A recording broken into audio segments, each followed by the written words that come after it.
So, with the current problem, it says to solve for x squared minus 4x plus 13 equals 0. Now, first I would obviously try to factor this, but the only factors of 13 are 1 and 13, and there's no way I'm getting 4 out of that. So my next option is the quadratic formula. So I go negative b plus or minus, x equals square root b squared minus 4ac all over 2a.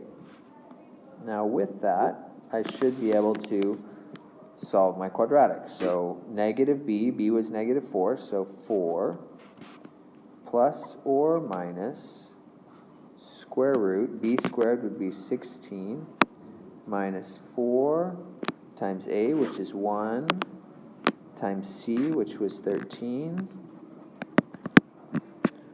all over 2a. And I continue with that. So now I've got 4 plus or minus the square root of 16 minus 4 times 13, which is 52, all over 2, which is then 4 plus or minus the square root of 16 minus 52 would be 36, negative 36, because it's small minus bigger, over 2. And at this point, I can now take the square root. I can now say that x equals 4 plus or minus 6i over 2. Simplified gives me 2 plus or minus 3i. So now I have an answer.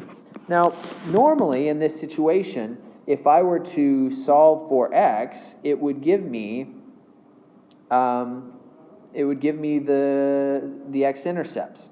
All right, now these are not x-intercepts because you wouldn't actually see them on the x-axis, right?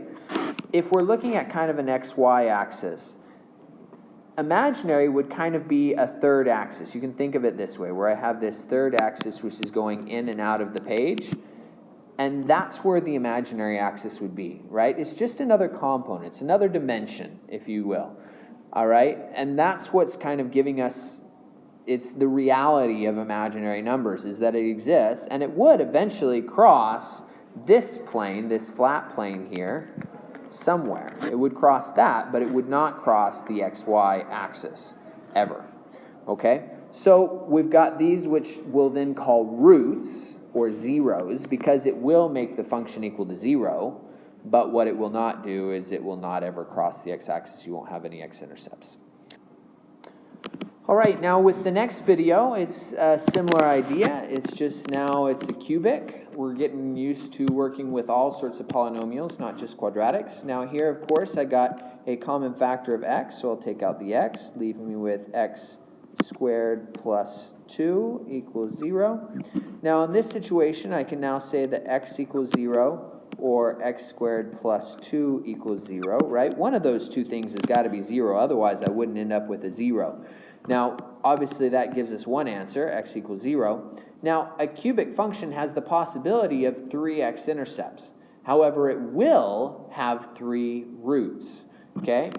Now, those roots don't always have to be real. For example, in this situation, we'll see that if I subtract the 2, I'll have x squared equals negative 2. And if I square root it, I'll get x equals the square root of negative 2. Or in other words, x equals plus or minus the root of 2i. Okay? Now you'll notice I have 3 roots. 1, the positive root, and then the negative root. All cubic functions will have 3 roots, 3 zeros. All quartic functions, x to the 4th, will have 4 roots. Now sometimes they're repeated. If it's repeated, it still counts as 2 roots. It would only be 1 0 because there's only one number that makes it 0, but we would always consider roots to be individual. All right, so let's go on to the next one. We go with this. Similar idea, we're still trying to solve for complex numbers, getting comfortable with the idea that these things are now solvable. All right, so we've got x to the 4th plus x squared equals 6. I don't really want it equal to 6, so I'm going to subtract it. So I'm going to have x to the 4th plus x squared minus 6 equals 0. Here, I'm going to try to factor it. right? You should have seen quartics before and treating them kind of like quadratics.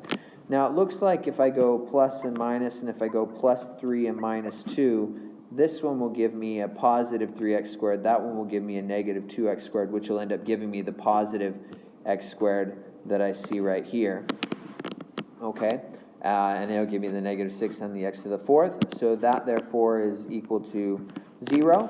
Now once I have it equal to 0, I should be able to solve this by going x squared plus 3 equals 0 and x squared minus 2 equals 0. I can solve each of these, subtract 3, x squared equals negative 3, therefore square root both sides, x equals, since I square rooted, it's got to be plus or minus root 3i, because it is the square root of a negative, so it's got to be I.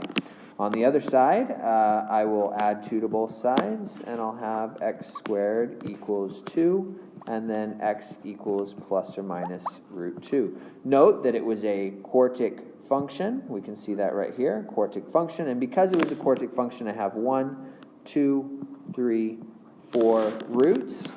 And that's how we work with the complex numbers. So here we go. We've got 3 plus 2i and 4 minus I. We want to simplify this. All right, so it's simple binomials. Complex numbers are going to follow the same rules as most of our other numbers, right? This is just a binomial. It's got a real part and an imaginary part. You treat the I like an x, right? X is something that we don't know what it is. Well, what if x is the square root of negative 1? Well, then x is I. You treat it the same way as you would otherwise. So I got 3 times 4, which is 12. I got 3 times negative I, which would be minus 3i. I've got 2i times 4, which would be plus 8i, and then I've got 2i times negative I, which would be negative 2i squared. Yes, I times I is I squared, just like anything else times itself. All right, so at this point I should be able to put these kind of together. So I've got 12, and then the negative 3i and the plus 8i will give me plus 5i. And then the negative 2i squared, remember I squared is negative 1. We said that the square root of negative 1 equals I, and if that's the case, then I squared equals negative 1. So I squared is negative 1. Negative 1 times negative 2 would be a positive 2. And then I put it all together, giving me 14 plus 5i. So just getting a little bit more comfortable with imaginary numbers, how to deal with them.